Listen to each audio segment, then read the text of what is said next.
uh, kiri saya yang paling dekat iaitu Dr. Aiman Al-Akiti hafizahullah taala, pensyarah di Universiti Islam Antarabangsa Malaysia.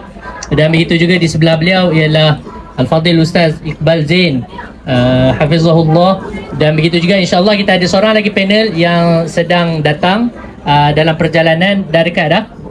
InsyaAllah lagi 2-3 minit beliau akan sampai, itulah guru kita Maulana Ustaz Ahmad Lutfi bin Muharram hafizahullah ta'ala. Dan insyaAllah petang ni kita nak bincang satu topik yang sangat penting dan kita nak cuba bincang dia secara santai. Yelah, petang-petang ni orang mengantuk, tapi kita cuba bincang secara santai tetapi sampai insyaAllah.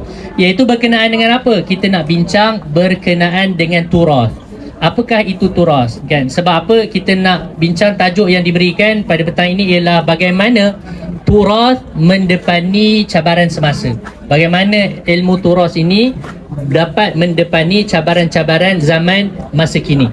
So insyaAllah tanpa membuang masa, kita mulakan dengan panel kita yang pertama iaitu Dr. Aiman Al-Akiti untuk membincangkan apa itu turas. Sebab ada sebahagian orang dia faham turas ini ialah mengaji pondok. Ada orang faham turas ini dia kena mengaji kitab kuning. Kalau kitab tu putih dia tak nak mengaji. Kertas dia kena kuning juga, yang mudah koyak tu kan. Kalau yang keras-keras glossy ini semua bid'ah nama dia. Okey, so kita nak tahu turas tu sebenarnya apa. Baik, jadi dipersilakan kepada Ustaz Aiman kita. Tafadhal, syukur. Bismillahirrahmanirrahim. Assalamualaikum warahmatullahi wabarakatuh. Alhamdulillahirrabbilalamin. Assalatu wassalamu ala asyrafil anbiya'i wal mursalin wa ala alihi wa ashabihi ajma'in. Amma ba'du. Pada tuan moderator, pada panelis kita iaitu Ustaz Iqbal, InsyaAllah Maulana Lutfi Muharram yang akan datang, kepada segenap hadir wal hadirat hafizahullah, kepada bonda saya dan semua. InsyaAllah persoalan pertama adalah tentang at-turas, definisi turas. Turas ni dari perkataan waratha sebenarnya. Waratha dengan wawu, tapi dalam bahasa Arab kadang wawu ni dia boleh jadi berupa cerita. Contoh dia wajhun, tujah, kan? Tujah, ataupun kalau turas waratha jadi turas. Warasa itu maksudnya apa? Waris, benda yang diwarisi, atau kita panggil dengan heritage bahasa Inggeris je lah. Kalau bahasa Melayu ni khazanah, warisan, ini turas.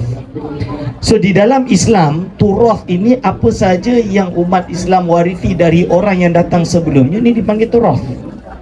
Di dalam khazanah ilmu, maka turas yang dimaksudkan itu adalah karya-karya ulama terdahulu. Karya-karya ulama terdahulu. Kerana apa? Di dalam Islam, legit atau kita panggil keabsahan sesuatu lebih tua tu lebih kuat. Jadi lebih lama turas tersebut lebih thiqah, lebih benar. Dan ini yang memang telah ditakdirkan oleh Allah Subhanahu Wa Taala dalam agama ini. Sebab itu ada satu dalam hadis Sunan Darimi, alaikum bil aqiq. Ini hadis tersebut dia panjang, saya pendekkan dia. Jadi alaikum bil aqiq. Saya teringat salah seorang guru kami di Universiti Qarawiyyin iaitu Syekh Al-Abyad, Dr. Al-Abyad kita panggil. Dia al-alamah, seorang ulama yang terkenal di Fes. Dia mengeluarkan hadis ini untuk menerangkan kepentingan turas. Alaikum bil aqiq. Kerana apa? Kerana apa saja yang lebih tua itu lebih berkualiti. Maka di dalam kitab-kitab turas, kita panggil kitab-kitab turas yang ada di belakang saya ni turas. Kerana apa? Kebanyakannya lah, of course ada yang moden, tak ditolak. Tapi ada yang, contoh dia di atas ni ada kitab-kitab Imam Al-Ghazali. Ini turas. Kerana apa? Imam Ghazali meninggal tahun 505 Hijriah. Sekarang 1444. So berapa lama warisan yang ditinggalkan oleh Imam Ghazali itu sampai kepada kita? Ini adalah warisan yang kita tak boleh tinggalkan, kita tak boleh lupakan. Kerana apa? Apabila kita berbicara permasalahan hukum hakam, satu, hukum hakam berarti kitab fiqah dan lain-lain. Permasalahan akidah, dua. Permasalah tasawuf, rohani, ini lebih tua, dia lebih berkualiti. Jadi bukan pendapat yang sekarang, tak, pendapat sekarang ni boleh salah, boleh betul. Saya tak kata Imam Ghazali takkan salah, tapi dia lebih mendekati benar. Ini jadi contoh paling mudah lah. profesor-profesor, doktor-doktor, ustaz-ustaz di universiti kalau tulis Arab, berapa banyak dia melalui proses pembetulan kan. Kita panggil kita kena buat correction dia kan, kita kena buat correction dia berapa banyak, dan dah lepas viva pun, dah terbit pun orang boleh kritik kerana jumpa banyak salah. Cuba kita baca kitab Imam Ghazali, ada salah ke bahasa Arab dia? Ni bab lughah kita tak ada masalah dah. Ini jadi kita dah mendalam kerana apa dia lebih bagus. Ini dipanggil dengan turas. So di dalam ilmu agama, orang yang berbicara agama tapi tidak mengenal turas tu lebih banyak salah dia daripada benar betul dia. Itu kaedah dia. Hanya sahaja kerana tradisi di alam Melayu dia tak guna istilah turas, dia guna istilah kitab kuning. Kerana apa? Kerana zaman dulu sejarah turas, dia mencetak kitab turas ini di atas kertas kuning.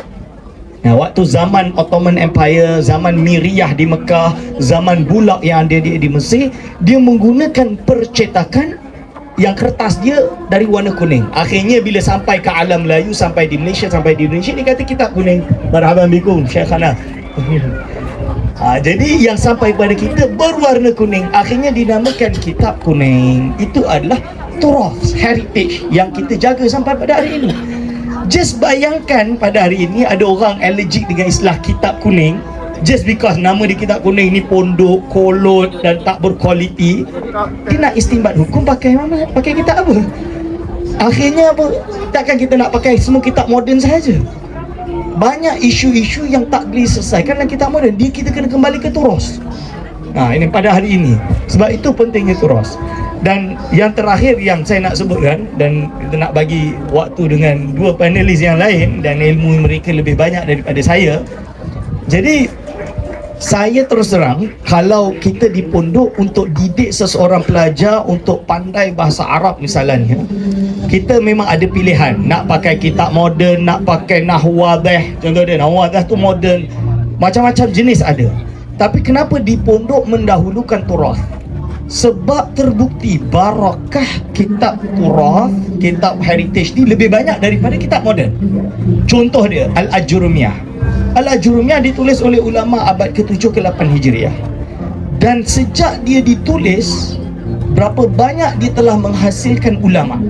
Ni bukan saya kata ustaz biasa, ni ulama. Berapa banyak? Sangat banyak yang lahir daripada kitab turas Al-Ajurumiyah melahirkan ulama. Alfiyah bin Malik. Berapa banyak orang yang dari belajar Alfiyah bin Malik menjadikan ulama. Jadi kalau ada institusi nak melatih pelajar-pelajar untuk pandai bahasa Arab tapi dia masih sibuk dengan cara moden, kita tengok hasil antara yang moden dengan yang turas. Saya yakin turas lebih banyak mengeluarkan sarjanawan, ulama dan lain-lain kerana barakah yang ada. Sebab itu saya terus terang, walaupun saya berada di Universiti Islam Antarabangsa, saya masih memperjuangkan turas. And yang nak buat projek dengan saya masih memperjuangkan turas. Kitab-kitab kita tahqiq manuskrip ini turas. Manuskrip yang lama ni kita tahqiq untuk keluarkan turas ni daripada perpustakaan ke dunia pembaca-pembaca. Dan ini yang dibuat oleh Darul Minhaj. Dan saya bersyukur dan terima kasih kepada Maulana Lutfi kerana tegar dan masa istiqamah membawa menjadi jembatan kepada kitab-kitab di dunia Arab ke alam Melayu, ke Malaysia bil khusus, untuk dapat dicapai oleh para pelajar-pelajar untuk dapat dapat akses kepada turas Islam tadi, insya-Allah. Mungkin sekian daripada saya. Terima kasih. Baik, terima kasih kepada Dr. Aiman Al-Akiti hafizahullah atas penerangan yang sangat mantap dan sangat penting. Dan apa yang kita boleh ambil daripada penerangan beliau tadi ialah daripada hadis yang beliau riwayatkan daripada Sunan Darimi tadi, alaikum bil atiq, boleh kita simpulkan secara mudah ialah all is gold. Kan? All is gold. Maksudnya yang tua ni dia emas. Sebab saya selalu bila kita mengajar tentang mazhab, kenapa kita perlu bermazhab? Dan benda ni idea kita faham daripada apa yang Maulana kita terangkan dan guru-guru kita terangkan, bahawasanya mana yang kita lebih percaya antara kajian yang telah dikaji selama 1000 tahun, dikaji oleh 1000 orang, dengan kajian yang baru 100 tahun dikaji oleh beberapa orang yang kita tak kenal pun. Yang mana yang lebih kita boleh berpegang, kan? Of course yang 1000 tahun yang dikaji oleh 1000 orang yang terkenal dalam ilmu hadisnya, dalam ilmu fiqahnya dan sebagainya. Oleh sebab itu kenapa kita bermazhab, dan mazhab ini ialah sebahagian daripada turas. Baik, kepada panel kita yang kedua, Ustaz Iqbal Zain, soalan bagaimana, ni tajuk kita, bagaimana turas membantu dan menjadi asas kepada menjawab soalan zaman. Sebab bila ada sebagai orang kata turas ni dah obsolete, kan? Ini Imam Ghazali ni dia tak tahu, zaman dia tak ada kapal terbang. Jadi macam mana sebenarnya dengan ilmu yang ada pada zaman Imam Ghazali itu dapat membantu menjawab soalan-soalan kita pada masa sekarang? Fadhal. Bismillahirrahmanirrahim. Assalamualaikum warahmatullahi wabarakatuh. Terima kasih Tuan Moderator Al-Fadhil Ustaz Hazim Haznan Hafizahullah, yang saya muliakan pemilik kepada pustaka Tok Kenali, bos besar kita Al-Fadhil Al-Maulana Lutfi Muharram Hafizahullah, dan yang kita hormati lagi, kita segani Pensyarah UIA Al-Fadhil Al-Mukarram Dr. Kiai Aiman Al-Akiti yang datang bersama dengan bonda tercinta. Apa khabar bonda? Alhamdulillah. Jadi alhamdulillah, tajuk kita pada hari ini adalah kepentingan turas dalam mendepani cabaran semasa. Jadi soalan yang diajukan kepada saya itu adalah menjurus kepada tajuk itu sendiri. Jadi saya rasa tidak adil untuk saya seorang yang menjawab kepada soalan tersebut. Jadi saya minta nanti Dr. Aiman kepada sentuh juga bagaimana turas mendepani cabaran semasa, dan juga Lutfi juga dapat menjawabkan. Itu tajuk kita, tema utama kita pada perbincangan petang mulia ini, insya-Allah. Maka kepentingan turas itu sendiri adalah kepada silsilah perjalanan sejarah yang panjang di dalam dunia keilmuan Islam, dan ia menjadi suatu check and balance, menjadi suatu ukuran dan juga piawaian kepada di manakah kelompok yang berada di atas pihak yang benar. Kerana pada hari ini cabaran semasa kita, mereka mengatakan mereka yang paling sunnah sekali, mereka mengatakan kami yang paling sahih sekali, kamilah yang paling ahli sunnah wal jamaah sekali, kamilah yang berada di atas Al-Quran dan hadis sahih, maksudnya yang paling betul sekali. Tapi adakah ianya hanya slogan yang diwar-warkan, yang dipropagandakan, ataupun ianya berpijak di atas fakta yang benar? Maka ianya perlu kembali kepada kerangka yang dibina oleh Rasulullah sallallahu alaihi wasallam sendiri. Bagaimana sesuatu kerangka ilmu itu berada di atas jemaah yang benar? Adakah pegangan dan juga fahaman ilmu yang dipegang oleh seseorang itu berada di atas kelompok yang benar? Dan di mana kerangkanya? Rasulullah sallallahu alaihi wasallam menyebutkan bahawa alaikum bisawadil a'zam, hendaklah kamu berpegang dengan majoriti yang teramai daripada kalangan umat Nabi sallallahu alaihi wasallam. Majoriti teramai, itu kuncinya. Hadis yang kedua, lan tajtami'a ummati 'ala dalalah atau kama qala, tidak akan berkumpul umatku di atas kesesatan. Hadis Tirmizi dan riwayat daripada hadis yang lain bahawa umat ini Allah Ta'ala jadikan ianya tidak akan bersetuju untuk mempersetujui perkara yang sesat yang terkeluar daripada Al-Quran dan Sunnah. Tidak mungkin. Kerana ilmu ini dijaga oleh beratus-ratus tahun, setiap era, setiap zaman. Jika ada benda itu tersalah, yang menyalahi Al-Quran dan Sunnah, pasti ulama-ulama pada zaman yang tertentu akan bangkit untuk menyanggah dan juga membantah perkara tersebut. Maka demikian suatu pengalaman yang mahal yang kita dapat dalam pengalaman sejarah dunia keilmuan Islam kita itu adalah pada sanadnya. Pada sanad itu terkandung penurunan secara warisan pusaka. Tadi kita dengar keterangan tentang turas yang bermaksud ianya diwarisi secara dipustakai daripada satu dada kepada dada yang berikutnya. Maka yang diwarisi itu ada dua perkara yang paling penting. Yang pertama sekali riwayat, itu periwayatan ilmu tersebut daripada siapa. Kita mengetahui, maksudnya kalau nak belajar daripada Maulana Lutfi, boleh tanya kepada dia, beliau ambil ilmu ini, katakan ilmu akidah, sampai ke tak sampai kepada Rasulullah, daripada gurunya sampai ke Rasulullah. Dan tanya pada Dr. Kiai, adakah ilmu beliau ada tak sanad rantaian sampai kepada Rasulullah sallallahu alaihi wasallam? Dan kita akan dapati orang-orang yang berada di atas pihak yang benar, yang mewarisi turas ini, mereka mempunyai ground yang kuat. Kerangka turas ini, keistimewaan dia adalah ground dia yang kuat. Kita akan dapati orang-orang seperti Dr. Kiai Ahmad Aiman Akiti dan juga Maulana Lutfi dan juga Ustaz Hazim Haznan, mereka menyimpan sanad yang bersambung bertali arus sehingga kepada Rasulullah sallallahu alaihi wasallam, dan ini melibatkan ribuan ulama sepanjang lebih daripada 1400 tahun yang lampau. Dan tidak mungkin mereka berkumpul di atas kesesatan. Dan kerana itu Rasulullah sallallahu alaihi wasallam memberikan kewaspadaan kepada kita bahawa berhati-hati dengan kelompok yang terpinggir, kelompok yang syadz. Kerana kalau yang syadz ini takut-takut dikhawatiri tercampak ke dalam api neraka Allah Subhanahu wa taala, syudza finnar. Maka ini adalah check and balance piawaian yang Rasulullah SAW letakkan bahawa umat ini secara majoriti, di mana majoriti kita nak jumpa. Dan majoriti inilah yang sebenarnya mewarisi turas ini.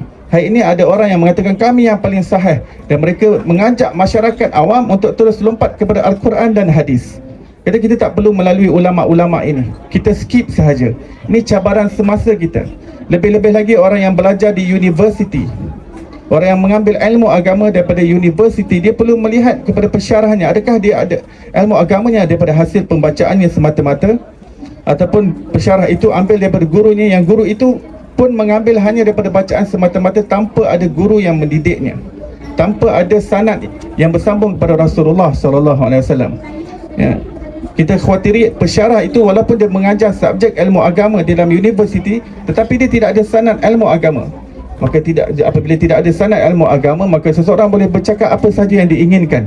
Seperti kata Abdullah ibn Mubarak rahimahullah, sebahagian daripada intipati ilmu agama ini adalah pada sanadnya. Apabila tidak ada sanad, maka seseorang itu boleh berbicara apa sahaja yang diingininya.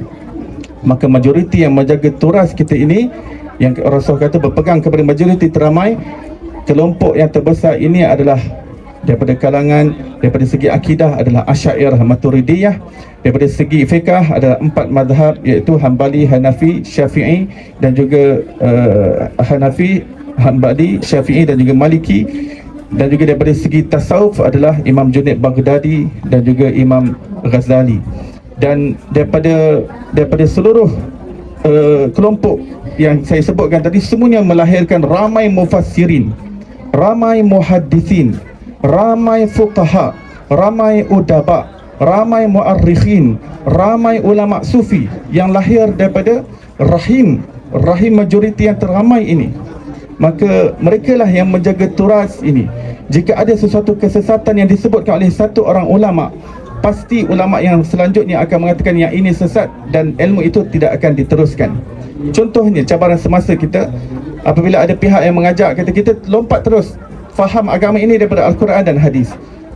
Saya ingat lagi beberapa tahun yang lepas, saya mengikuti satu isu yang terjadi di Mesir dan juga Saudi. Satu orang, dia mengaku dirinya ilmuwan hadis, dia kata dia pakar hadis daripada Mesir. Dia kata kita faham agama daripada Quran dan hadis sahih. Dia kata dalam hadis sahih mengatakan apabila hisap susu, minum susu daripada seorang wanita, maka dia jadi anak susuan, maka anak tadi jadi mahram kepada ibu susuannya. Maka dia mengatakan beginilah, untuk mengelakkan khalwat ataupun mengelakkan percampuran ikhtilat antara lelaki perempuan di dalam pejabat, maka wanita yang kerja dalam ofis boleh berikan susu daripada dadanya kepada rakan lelakinya.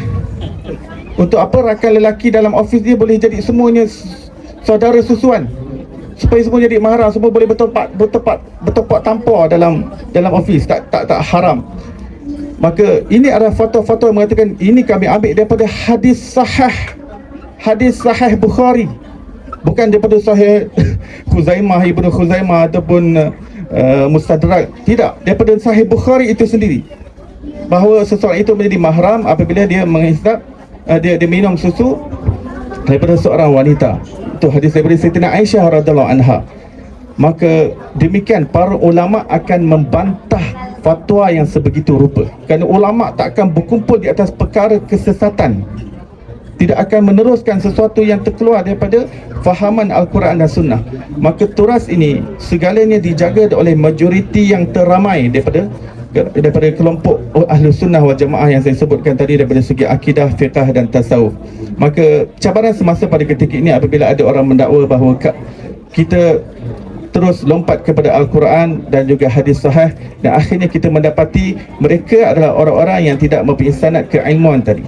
Mereka terputus keilmuan turas sebentar tadi. Keilmuan mereka tidak pergi kepada seluruh kaedah ilmu yang dijaga sejak zaman berzaman. Ini kunci besar, kaedah. Saya sebutkan tadi, sanad tadi, satu adalah periwayatan, yang kedua adalah dirayatan, secara dirayah, iaitu fahaman ilmu, kaedah-kaedah ilmu, usul ilmu untuk memahami Al-Quran dan Sunnah. Itu diwarisi daripada satu generasi kepada generasi yang berikutnya. Kita ada ulama secara majoriti ini, mereka ada kaedah yang tertentu bagaimana untuk memahami akidah, bagaimana untuk memahami fiqah, dan bagaimana untuk memahami tasawuf. Maka tidak heran kenapa ada kelompok pada ketika ini yang mengatakan bahawa tasawuf ini adalah seperti ayat acak ataupun sesuatu yang kotor, seperti ayat longkang. Kenapa? Kerana tasawuf tidak ada Al-Quran dan Sunnah. Orang yang seperti ini kerana dia telah jauhkan diri dia daripada kaedah yang diwarisi oleh ulama zaman berzaman. Saya nak bawakan sebagai penutup satu study case yang saya kaji, yang diterima oleh seluruh ulama secara turas, secara warisi. Tiba-tiba timbul pada zaman moden ini menolak perkara itu hanya berasaskan kepada status hadis tersebut. Sedangkan penerimaan fakta di sisi ulama tidak hanya bergantung kepada status hadis itu sama ada ia sahih ataupun tidak sahih, tapi ada kaedah yang ulama gunakan, yang mereka memahami secara Al-Quran dan hadis secara keseluruhan. Dan sebelum saya ingin pergi kepada study case tadi, saya ingin tekankan bahawa kepentingan turas adalah ulama-ulama pada zaman dahulu. Apabila mereka menulis kitab, mereka mempunyai ilmu yang isti'ab, ilmu yang komprehensif kepada banyak ilmu-ilmu yang lain. Mereka menguasai ilmu tafsir. Apabila mereka tulis kitab, dalam fikiran mereka ada 30 juzuk Al-Quran, mereka ada beribu-ribu hadis yang mereka memahami. Mereka faham kaedah-kaedah ilmu daripada segenap bidang dan juga aspek ilmu, dan mereka menulis dan mereka mencurahkan segala adunan ilmu-ilmu yang berada pada diri mereka. Dan ini adalah sesuatu yang jarang dimiliki oleh umat zaman sekarang. Umat zaman sekarang mempunyai mungkin takhasus ataupun kepakaran kepada bidang-bidang yang tertentu, tapi untuk isti'ab, untuk cover banyak aspek ilmu seperti ulama-ulama terdahulu adalah agak sukar. Kembali kepada study case, seperti kenyataan bahawa kalau bukan kerana Nabi Muhammad, alam ini tidak tercipta. Saya nyatakan ini kerana ini adalah suatu topik yang saya kaji dalam PhD saya, ya. Saya kaji setiap generasi turas. Bila sebut turas, biasanya orang akan kata 100 tahun yang lampau, 100 tahun yang lampau sampailah kepada zaman salaf.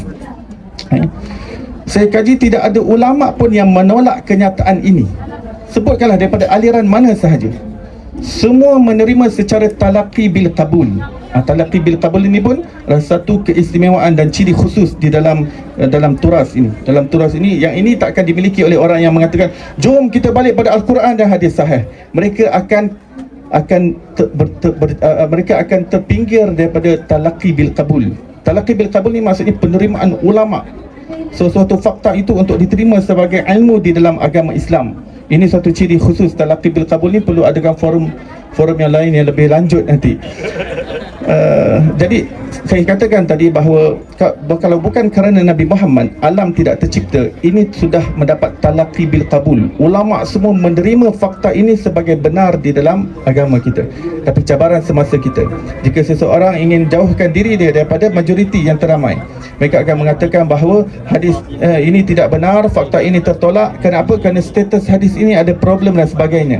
Sedangkan kaedah yang penting digunakan oleh ulama turas bukan sekadar pada status hadis tersebut, tetapi sandarannya yang terdapat dalam Al-Quran dan pemahaman kepada seluruh hadis yang mereka faham secara keseluruhan. Wallahu a'lam.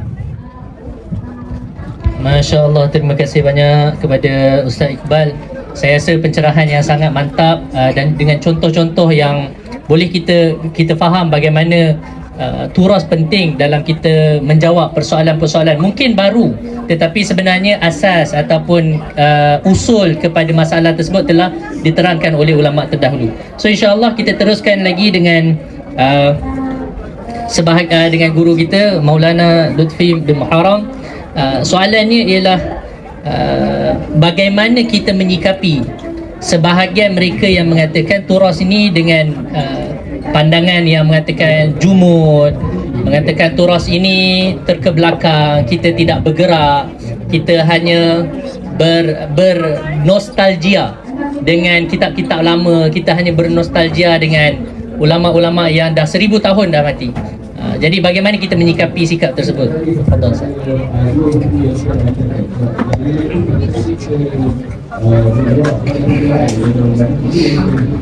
Assalamualaikum warahmatullahi wabarakatuh. Bismillah wassalatu wassalam ala Rasulillah wa ala alihi wa sahbihi wa man walah. Qala Allah subhanahu wa ta'ala was-sabiquna al-awwaluna minal muhajirin wal ansar والذين اتبعوهم بإحسان. وقال النبي صلى الله عليه وسلم خير القرون قرني ثم الذين يلونهم ثم الذين يلونهم.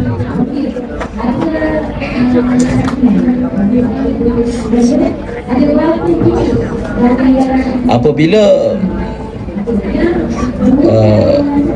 sesuatu zaman itu dipuji, yang kita sebut sebagai zaman salaf,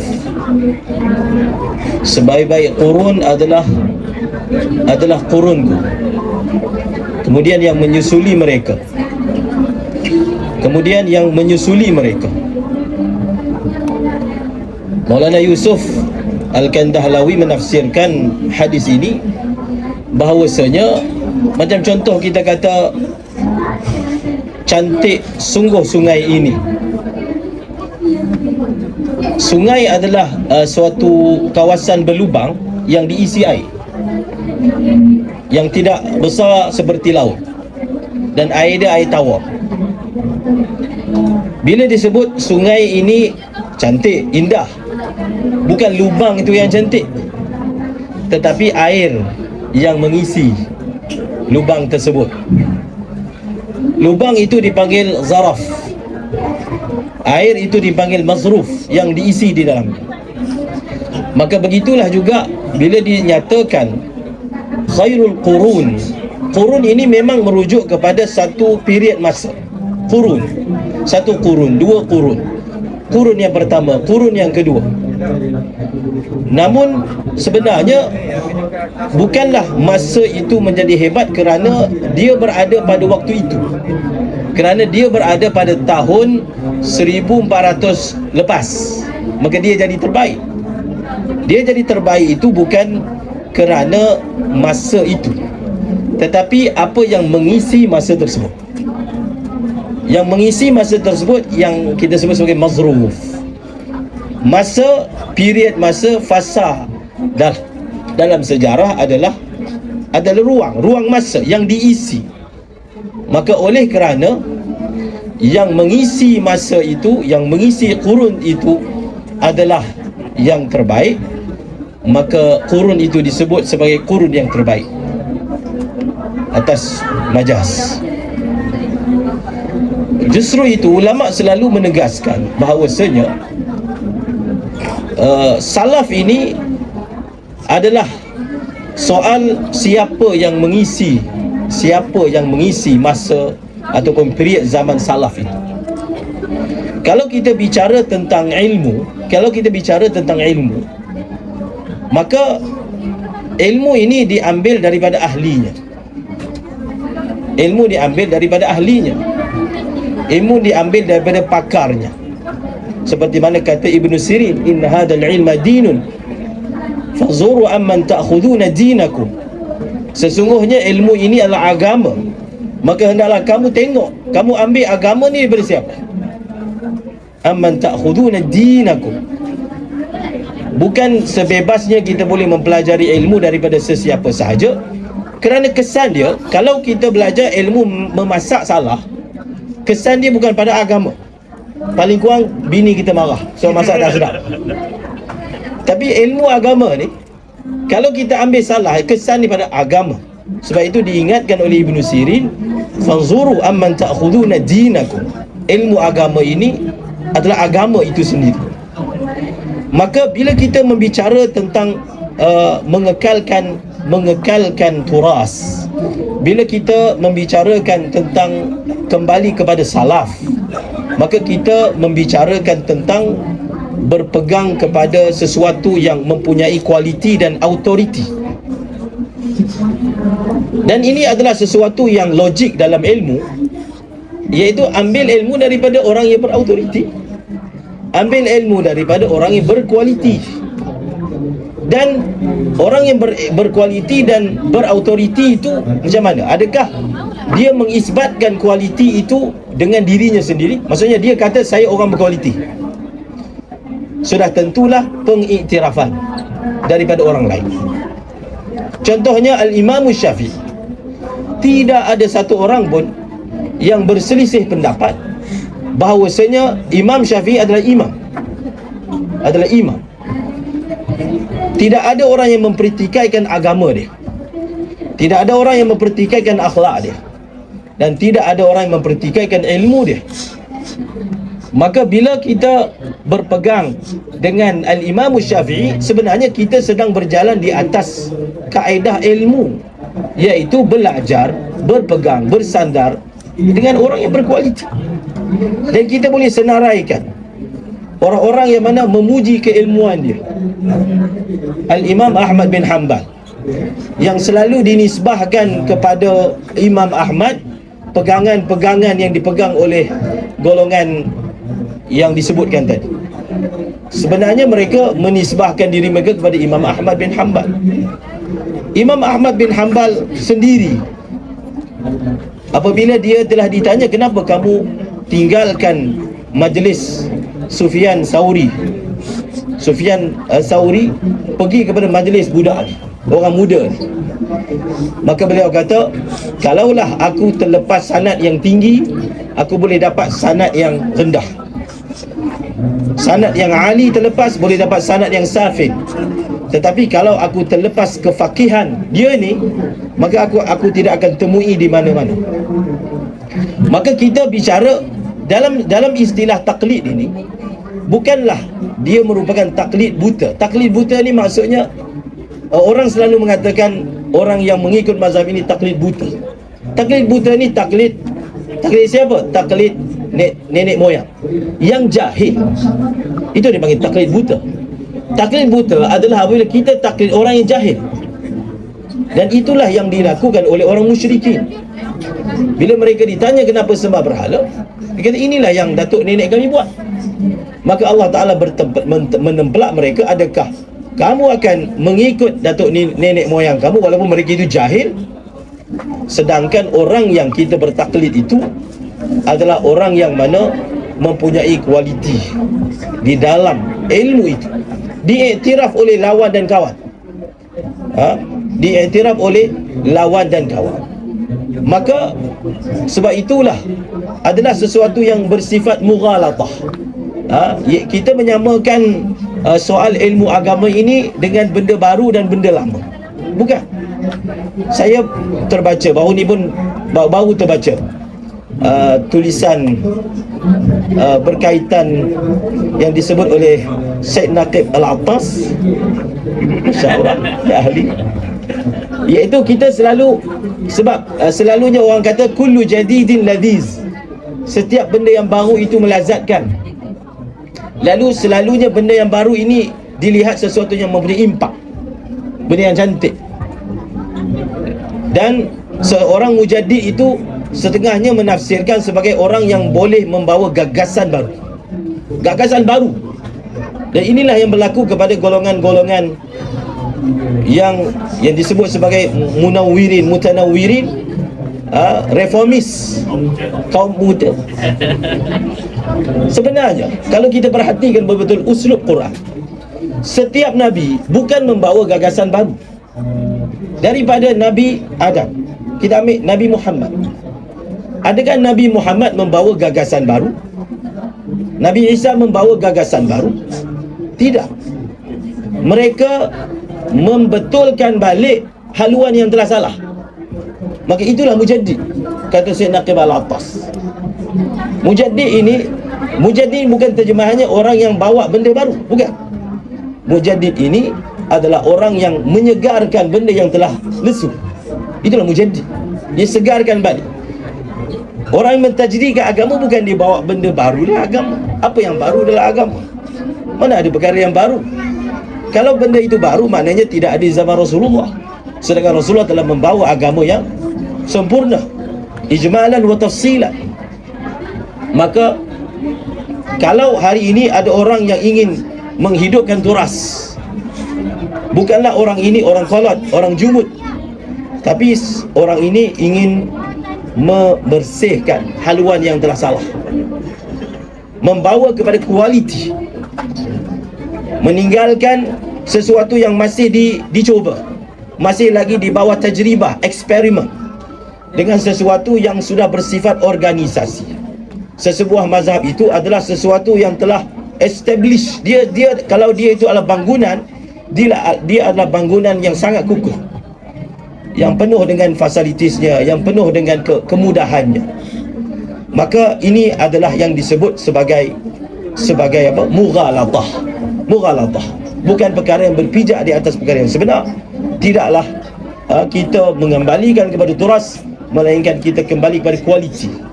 Kita kembali kepada kehebatan. Nabi Sayyidina Abdullah bin Mas'ud mengatakan, "Man kana mustannan falyastanna bima qad mat, fa innal hayya la tu'manu alaihi fitnah." Sesiapa yang ingin mengikut seseorang, maka dia ikut orang yang telah mati. Dia ikutlah orang yang telah mati. Kerana orang yang masih hidup tidak aman daripada fitnah. Maksudnya pada awal kehidupannya bagus, di hujung kehidupannya tak bagus. Maka siapakah orang yang terbaik? Orang yang telah mati itu yang kena kamu ikut. Ulaika ashabu Muhammadin sallallahu alaihi wasallam. Abarrahum quluban wa a'maqahum ilman wa aqallahum takallufan.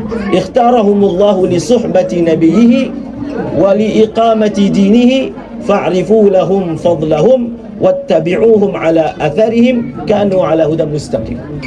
Kamu kenal mereka, kamu tahu kelebihan mereka, kerana mereka berada jalan yang lurus. Dan salaf yang kita ikuti ini adalah anak murid kepada sahabat, ataupun anak murid kepada anak murid sahabat, ataupun anak murid kepada anak murid sahabat. Seperti Imam Abu Hanifah, beliau ini ada yang mengatakan beliau ini adalah tabi'in, yang ada meriwayatkan daripada satu orang sahabat. Tapi yang pastinya beliau adalah tabi'. Beliau adalah merupakan tabi'in. Kita kembali kepada ayat was-sabiqunal awwalun walladzina tabauhum bi ihsan. Dan agama ini memang dibina atas taklid, ittiba'. Kamu ikut orang yang sebelum ini, yang ikut orang yang sebelum ini, yang ikut orang yang sebelum ini, yang ikut sahabat Nabi, yang ikut Rasulullah sallallahu alaihi wasallam. Dan saya akhiri dengan firman Allah, ihdinas siratal mustaqim siratal ladzina an'amta alaihim. Ya Allah, tunjukkanlah kami jalan yang lurus. Tidak ditafsirkan jalan yang lurus itu sebagai jalan Al-Quran dan Sunnah, tak disebut begitu, tetapi jalan orang yang Allah bagi nikmat. Maknanya ketika kita ingin berada pada siratal mustaqim, kita kena ikut orang. Mesti ada wasitah antara kita dan Quran. Mesti ada apa? Wasitah, perantaraan antara kita dengan Al-Quran. Siratal ladzina an'amta alaihim, jalan orang yang kau beri nikmat daripada kalangan nabiyyin, siddiqin, syuhada, salihin wa hasuna ulaika rafiqa. Wallahu a'lamu bissawab.